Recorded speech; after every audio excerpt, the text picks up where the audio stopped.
Revolutionary greetings, comrades. We continue discussing the 2030 agenda. In the last video, we said we are not going to carry placards and say in defense of the 2013 Zimbabwean Constitution. A simple definition of a constitution says a set of fundamental principles that establish how a country is governed. One might say it's a dictionary definition, so to speak. It establishes principles how a country must be governed. In 1980, we adopted what was called the ceasefire document, which was drafted at Lancaster House, which gave birth to a neo-colonial state. That document, which we used as a constitution from 18 April 1980 up to around February 2013, was amended more than 19 times. Civil society and the opposition parties argued from 1997 that that constitution was not written by the people of Zimbabwe. Therefore, a new constitution written by the people. In other words, the people were to establish the principles on how they wanted to be governed. We went to a referendum in February 2000. That constitution, draft constitution, which was presented by the government commission, was rejected. After the formation of the inclusive government, which brought together political parties represented in the Parliament of Zimbabwe, consultations were held countrywide. Agents of political parties and civil society were armed with the questionnaires that they were taking to the people to say, what is your view on this? This culminated in what we have today, we call the 2013 Constitution. But one would ask that who drafted those questionnaires that were taken to the people? Because those questionnaires then established the principles on how the people of Zimbabwe are to be governed.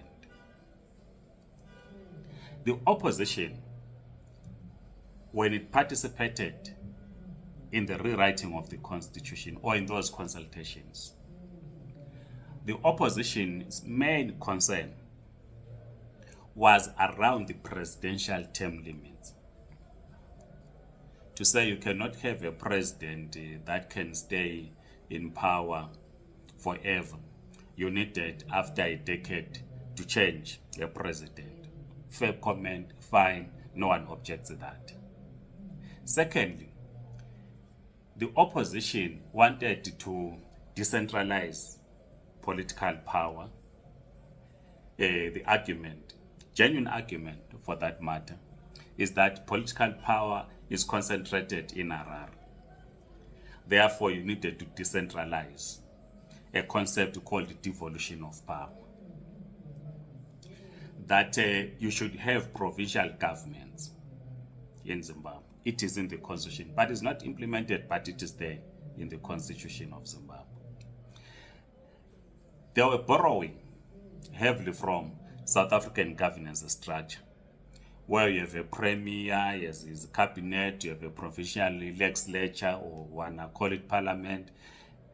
This is what the opposition wanted in Zimbabwe. To say by so doing, you are decentralizing political power. And I hope some comrades have done a study on what is currently obtaining in South Africa. The discussion on whether the provincial governments should remain in place or they should be removed.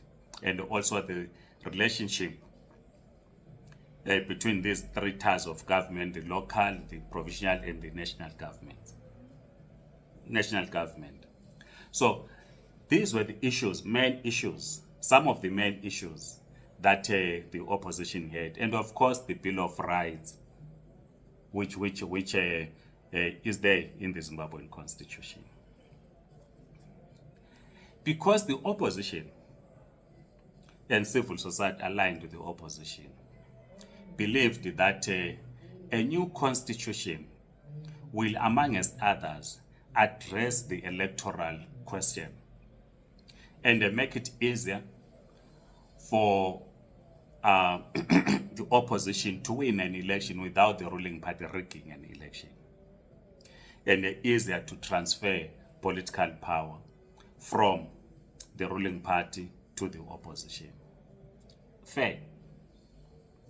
But what we missed, while there were consultations countrywide, but what we missed was that the political parties that showed or came together in a force of unity.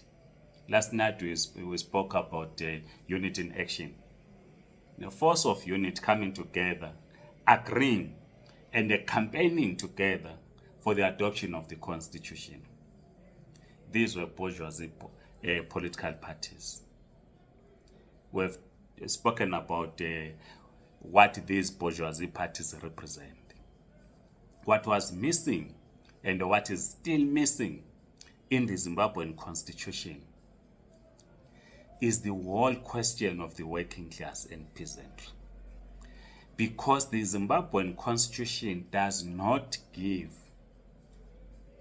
principles on how the working class and peasantry must be governed. In other words, the set of principles in the Zimbabwean Constitution are principles that were submitted, or are principles that represent the thinking of the bourgeoisie parties and the political elite in Zimbabwe. The principles in the Constitution are not the principles of the working class and the peasant. It's not difficult to arrive at this conclusion. A simple question to assist the comrades to arrive at a simple conclusion in what I'm saying. The question should be asked: have the material conditions of the working class and peasant improved after the adoption of the 2013 Constitution? The answer is a big no. If the material conditions of the working class and peasant, the working class still do not have power, as we spoke about Parliament, that the working class have no power, they have no control of Parliament, then the Constitution does not serve the interests of the working class and the peasant in Zimbabwe. It is for this simple reason that we communists should not be arguing in defense of a constitution and say that the Constitution of Zimbabwe is sacrosanct. No, it is not. Because it does not represent the working class and peasantry. And we are saying, and we have been explaining this so that we are understood, we reject the 2030 agenda. What we want is a constitution that represents or defines the principles of the working class and peasant in how they want to be governed, full stop. So in other words, we are for the dictatorship of the proletariat. Defending the Zimbabwean Constitution as it is will not usher in the dictatorship of the proletariat and peasantry in Zimbabwe. That's what we must get to understand. It is this reason that we are mobilizing the working class and peasantry to say, while we reject the 2030 agenda, we must also reject the very constitution that does not give the working class power, because the material conditions of the working class have not improved. We should not be fooled that if the opposition will come into power, the material conditions of the working class and peasantry is going to change. A case study is there. We simply have to go to the Zambia under Chiluba. Please write in the comment section, like this video, subscribe to this YouTube channel. If you're on TikTok, please do follow us. I'm Amandla Comrades.